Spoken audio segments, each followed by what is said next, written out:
Olá, bom dia.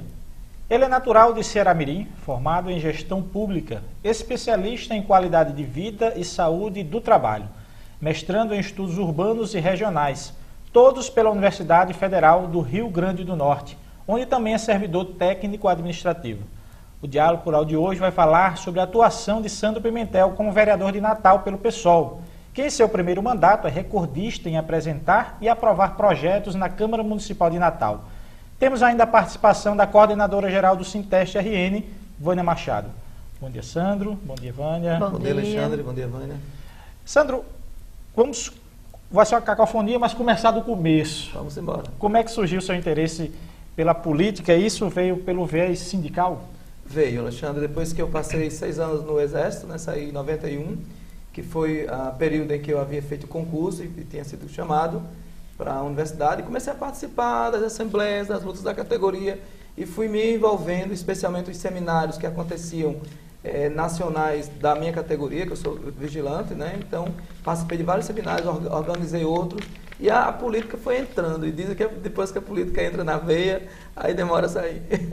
Aí você pegou esse gás, exatamente, Sim. Continua até hoje? Sim, aí a partir dessa atividade sindical, eu militava muito junto com os companheiros que eram filiados do Partido dos Trabalhadores, que me convidaram a me filiar, e aí eu me filiei e passei 9 anos no Partido dos Trabalhadores até 2002, quando nós elegemos Lula, e aí no mesmo ano eu me desfiliei e a gente fundou o PSOL.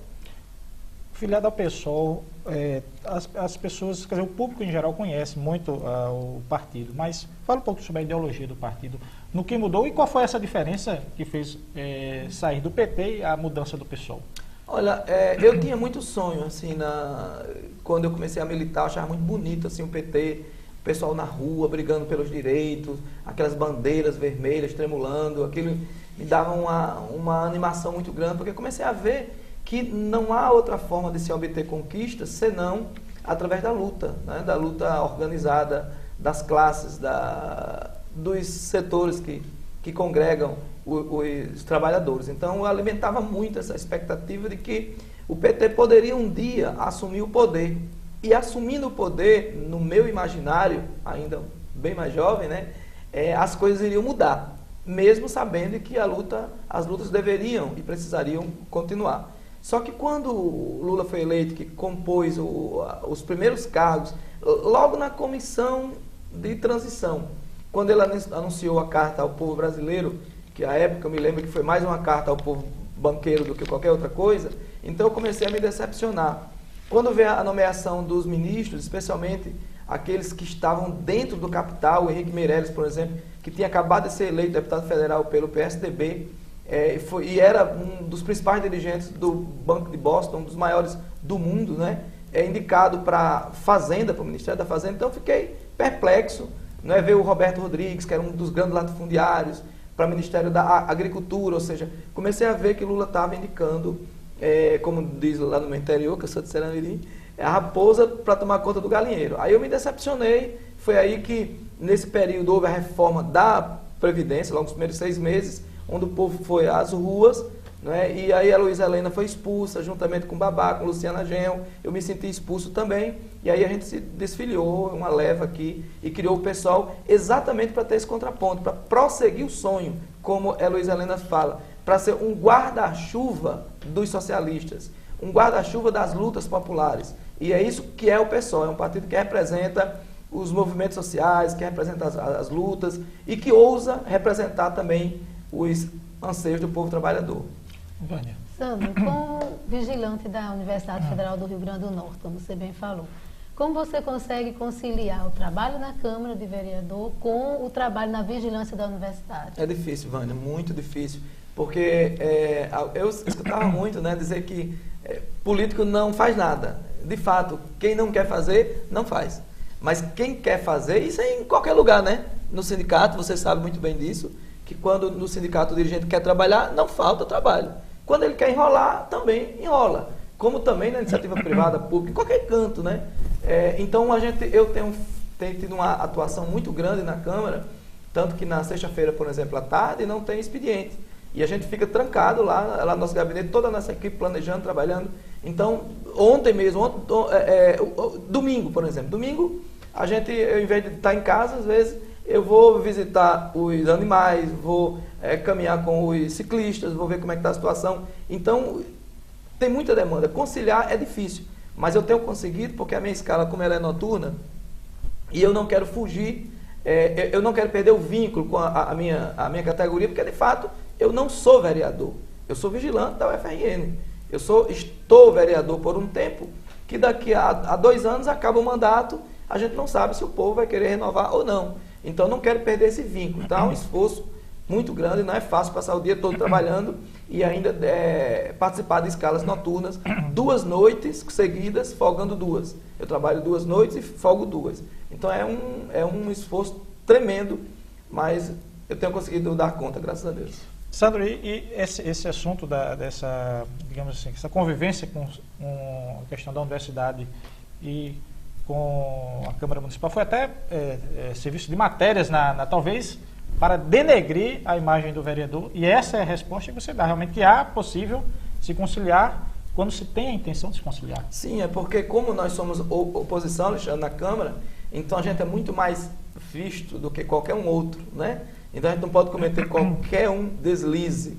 Então, o vereador que me denunciou, ele pensava que eu trabalhava durante o dia. E trabalhando durante o dia, de fato, não pode. Mas a legislação permite, desde que haja compatibilidade de horário, que é o caso, a Câmara funciona durante o dia, né, quando funciona, que não são todos os dias, e eu trabalho à noite, então não há nenhuma incompatibilidade. É tanto que essa denúncia foi para o Ministério Público Estadual, para o Ministério Público Federal, eu respondi, a universidade respondeu, e o mês passado saiu o resultado do próprio Ministério Público, mandando arquivar, e o próprio Ministério Público dizendo que eu estava de acordo com a legislação atual. Para o vereador que denunciou, há alguma implicação ou não? Digamos assim, injúria? Sim, porque nós pegamos o fato que foi causador, né, da denúncia, a gente tem um corpo jurídico muito qualificado, e nós ingressamos com 2 ações judiciais contra ele e contra uma jornalista também que usou pegar a matéria, pegar parte da matéria, o que ela ouviu, e publicar num jornal e no blog dela. Então a gente foi por atacado e aí entramos com 3 ações, 2 contra o vereador e uma outra contra essa jornalista, e nós vamos ganhar todas as 3.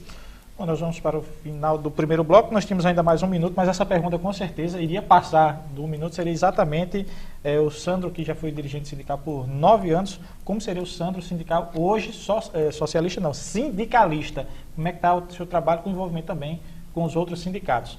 Nós voltamos em 30 segundos, continue aí.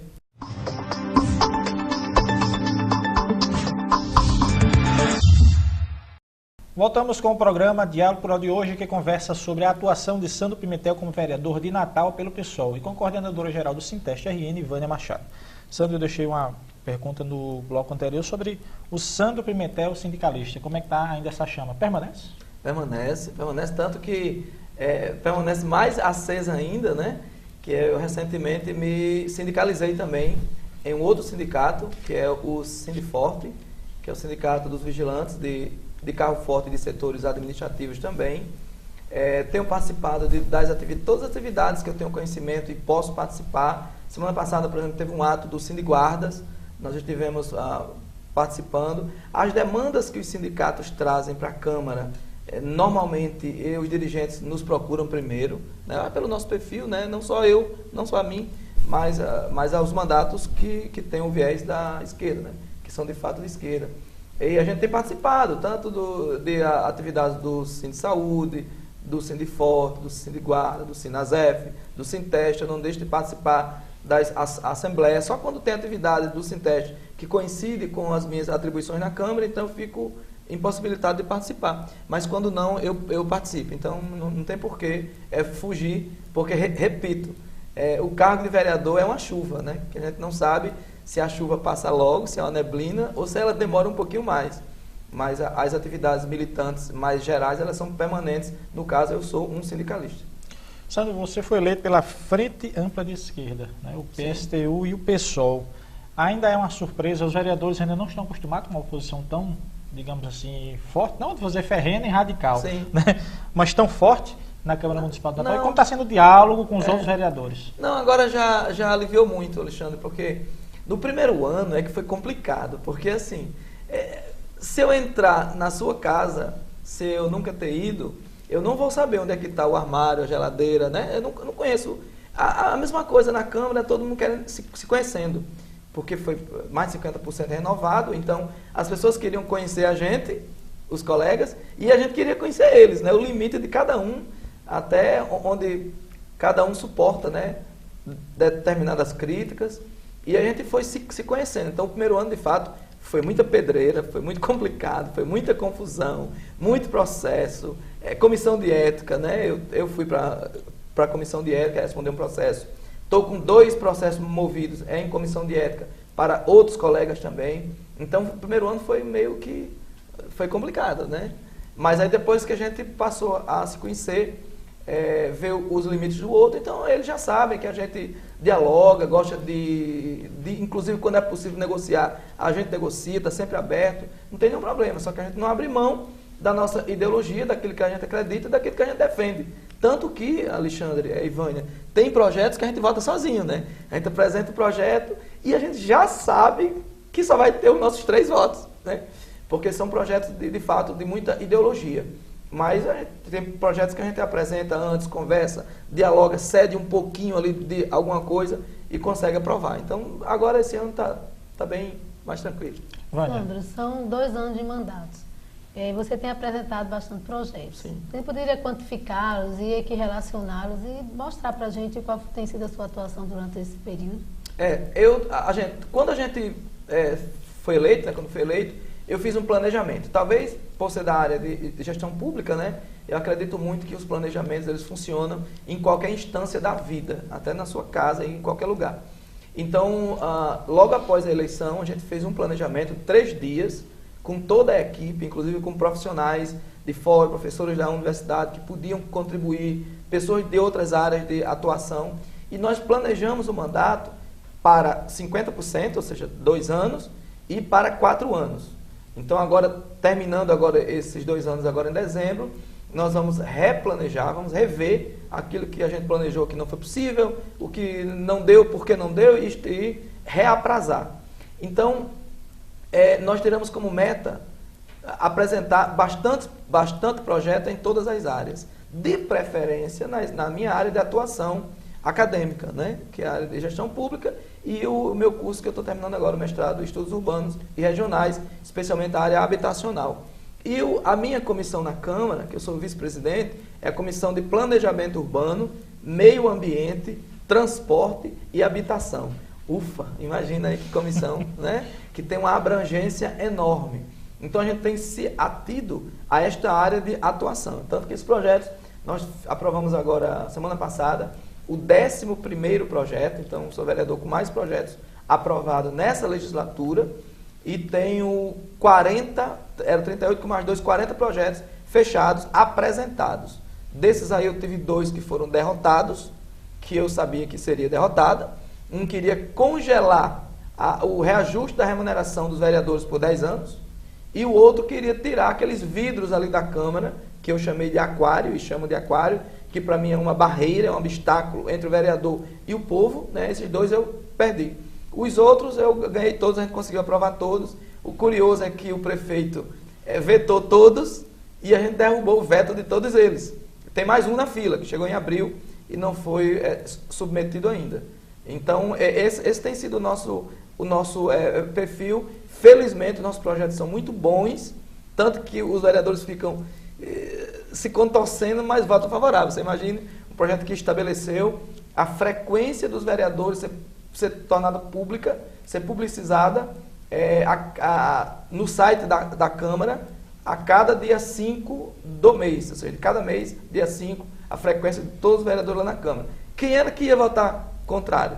Eles votaram chateados, assim, meio que engolindo um sapo. Constrangidos. Constrangidos, mas votaram, porque não ia dizer para a população que eram contrário à transparência, por exemplo. Sandro, a diferença, por exemplo, a gente conversou no primeiro bloco, você falou muito bem na questão da sua saída do PT, mas nós temos vereadores do PT, Lucena, Hugo Manso, que creio que são, e tem o Jorge Câmara, que é do PCdoB. Teoricamente, seriam partidos que olhassem mais para a população, que seriam partidos mais de esquerda. E eles não somam com a bancada de vocês para que alguns projetos que beneficiem até o servidor público sejam aprovados, ou eles são, assim, digamos, da bancada do prefeito e aí não acontece?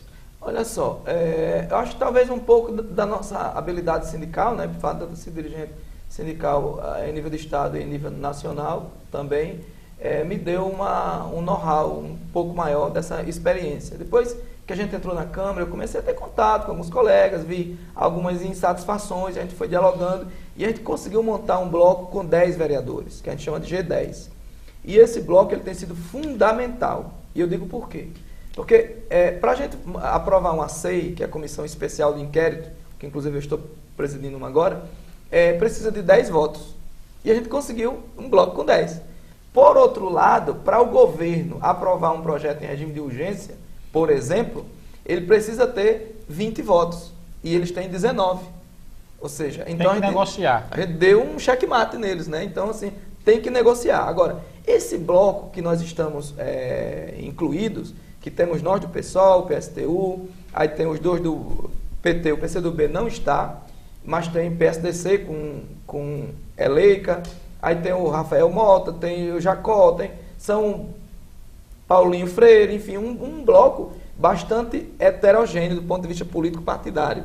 Então não é uma aliança que nós temos. Nós temos um bloco que pontualmente a gente fecha, mas tem muitos projetos que a gente não consegue uma unidade dentro desse bloco. Então cada um vota como acha que deve. Mas é um bloco que eu diria que é estratégico para pontos que são essenciais. Então, assim que a gente tem conseguido fazer, a gente não sabe agora com essa mudança, né, que saem 3 vereadores e entram 3 novos, se o G10 vai virar G9, G8, G7, ou se vai virar G11, G7, a gente não sabe. Né? Só vamos saber disso a partir do próximo ano. A gente espera que se amplie, porque de fato esse bloco tem contribuído muito para o processo democrático, para a oxigenação da democracia, para o livre debate. Isso tem sido muitíssimo importante, que agora na Câmara, pelo menos tem um bloco que não balança a cabeça quando o chefe manda. Bom, nós vamos para o nosso segundo intervalo. Eu deixo uma pergunta para o Sandro responder no próximo bloco, sobre uma questão que é muito importante, que eu acho que está em pauta, eu acho que está vendo no Brasil inteiro, sobre cuidado com os animais. Você tem essa atuação muito forte. Sim. E também, que está muito na mídia, a CEI dos processos que atinge diretamente o servidor municipal. Nós voltamos daqui a 30 segundos. Continue aí.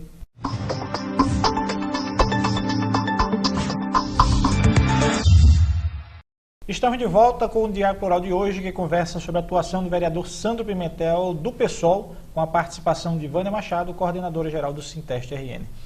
Sandro, uma pergunta que eu deixei no bloco anterior sobre a questão da sua atuação dos animais, você colocou até na internet, no Facebook, a questão lá do abrigo, lá onde ficam os animais capturados pela prefeitura.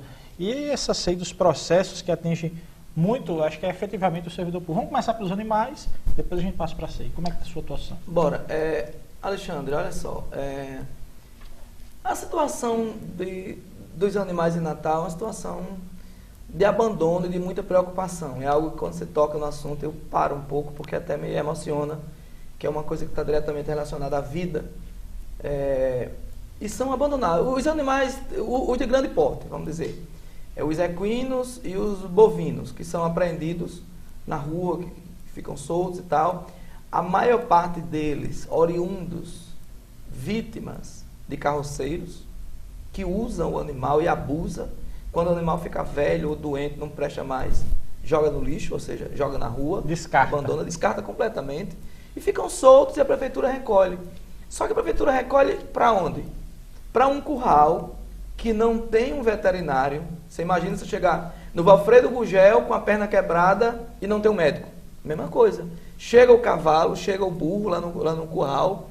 Vânia, que é da área da saúde, entende muito bem disso. Chega lá, os primeiros socorros não tem. Quem é que vai prestar os primeiros socorros? Não tem ninguém que avalie o animal. Não, vai o vigia que está lá, ou o cara que bota o capim. Ou seja, o cara não entende de nada. Então o animal chega às vezes com fratura exposta, como eu vi um cavalo há alguns dias, assim que você chora. Se você não for forte, você chora, né?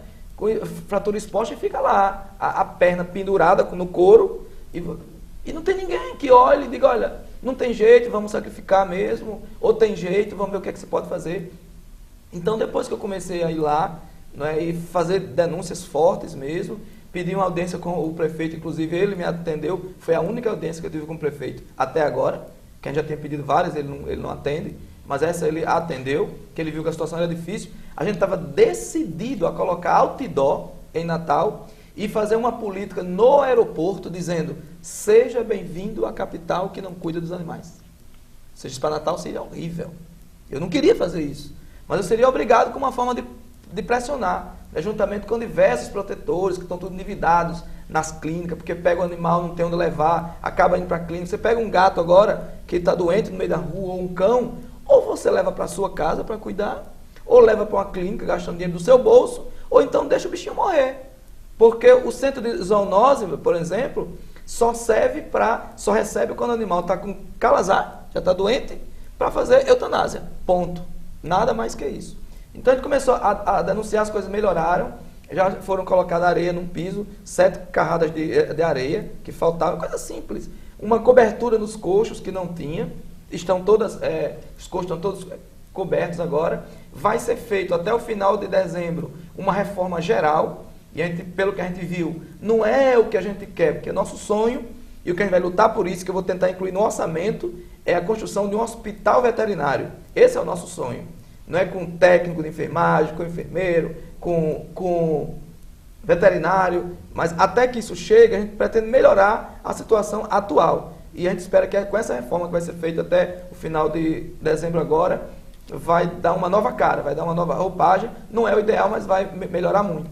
Então a gente tem atuado fortemente nisso, porque na Câmara eu sou segundo secretário da Frente Parlamentar em Defesa dos Animais. Agora eu deveria assumir a presidência, agora em dezembro, porque o presidente é o vereador Franklin, ele vai para a presidência da casa, não pode ficar na presidência da frente. E o primeiro secretário era o vereador Rafael Mota, que foi eleito deputado federal. Então os próprios militantes entendem que eu sou a pessoa ideal, eu deveria estar assumindo agora essa frente, e a gente vai dar muito mais cara ainda, muito mais força a essa luta em defesa da vida, através dos animais. E a SEI dos processos, rapidamente, que a gente está conversando. Então, vamos lá, SEI dos processos, por que ela iniciou? Responder. Ela iniciou porque eu recebi denúncia, fui na prefeitura, na Secretaria de Administração, verificamos que tinha milhares de processos administrativos parados, trancados no armário. Esses processos tratam de um monte de coisa, quinquênio, diferença de nível, promoção, licença maternidade, férias, o que você imaginar. Direitos, não são busca de direitos, são direitos conquistados já. Infelizmente tem processo desde 2003, na Secretaria de Saúde tem processo desde 2001, ou seja, 13 anos, quando a lei atual diz que o processo para tramitar, chegar ao final, é no máximo 30 dias, para os entes renovados mais 30, ou seja, 60. Então a Prefeitura descumpre esta lei, descumpre a lei de que o quinquênio deveria ser automático também. Então, a partir disso, nós entramos com o requerimento, aprovamos a SEI, eu sou presidente da SEI, nós ouvimos 7 gestores, vamos reconvocar o secretário de administração mais uma vez, e aí vamos finalizar também com o procurador-geral do Estado. A gente espera que esses processos sejam desengarrafados e, para mais do que isso, a gente consiga responsabilizar os gestores que não conseguiram cumprir com o seu dever até agora. Só uma observação, o procurador-geral do município, não é isso? Não, o procurador... Do Estado também? É, porque aqui no município tem umas varas, que acima dele está o do Estado. Okay. Então, por isso que vai ser o do Estado. Por isso que ele não está convocado, porque eu não poderia convocar. Ele está convidado, a gente espera que ele vá. Vânia. Como você vê a atuação da esquerda na Câmara de Vereadores de Natal? Vânia, eu queria que o papel da esquerda. Eu queria que a esquerda fosse maior, né? Porque a gente faz um debate muito bom, construtivo, a gente consegue ver as coisas. Porque como nós temos no campo da esquerda um viés sindical, então a gente tem um feeling maior para conseguir identificar onde estão as armadilhas, onde estão as cascas de banana dentro daqueles projetos ali. Exemplo, vai no seguinte: o projeto da licitação dos transportes, no artigo 39, prevê multa de R$100 mil por dia para a entidade que decidir paralisar e obstruir as ruas. Ou seja, o que é que tem a ver licitação de transporte, não é, com uma medida punitiva anticonstitucional, não é, em relação aos movimentos sociais? Mas a gente viu isso.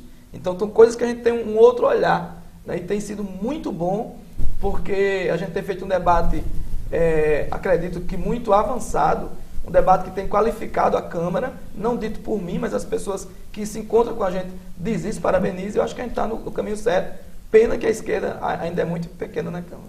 Você foi candidato a deputado estadual. Qual foi a experiência nesse período? Nós temos apenas 1 minuto e meio para terminar o nosso programa e a gente já acompanha outra pergunta. Quais os planos para o futuro do mandato? Primeiro, a experiência para deputado estadual e depois o futuro do mandato. A experiência foi boa, porque foi uma possibilidade de a gente fazer uma pesquisa, eu diria, real, né, para saber como é que está o nosso mandato. Né? E a gente conseguiu ter quase 7 mil votos, foi importantíssimo. E aqui em Natal a gente teve 3.500, ou seja, mais do que dobrou o que eu tive como vereador há 2 anos. Isso mostra que a sociedade está acompanhando e agora com a TV Câmara aberta, as pessoas vão poder acompanhar muito mais ainda. Né? Foi uma experiência boa, aprendemos muita coisa, conhecemos muitos outros interiores, regiões, realidades diferentes. Então, assim, nós não perdemos nada. Acho que foi muito vitoriosa. A outra pergunta você fez... 1 minutinho, os planos para o futuro do seu mandato. Planos para o mandato, vamos fazer esse planejamento agora, em dezembro. Né? Vamos reavaliar, melhorar, aprimorar, ver onde a gente errou até agora, ver onde a gente pode consertar, corrigir e aprimorar aquilo que a gente já tem acertado. E do ponto de vista político, eu sou de um partido, sou do PSOL, e eu estou na dependência do que o meu partido decidir no futuro, se é uma nova reeleição, ou se é uma candidatura a outro cargo, ou não ser candidato a nada. Eu sou um soldado do partido e me submeto àquilo que o partido decide. Vereador Sandro Pimentel, Pedro Pessoal, obrigado pela sua presença aqui no Diálogo Rural. Eu que agradeço e parabenizo o Sinteste RN pela iniciativa, importante iniciativa de continuar com o diálogo plural. Vocês estão de parabéns. Vânia Machado, coordenadora geral do Sinteste RN, obrigado também pela sua presença aqui no Diálogo Rural. Eu que agradeço a sua também. Pedro Sandro. Se você quiser mais informações sobre o Diálogo Plural, acompanhe as nossas atualizações do Twitter, que é o @SintesteRN, no nosso site, que é o www.sintestrn.org.br, ou na nossa página do Facebook, que é o facebook.com/SintesteRN.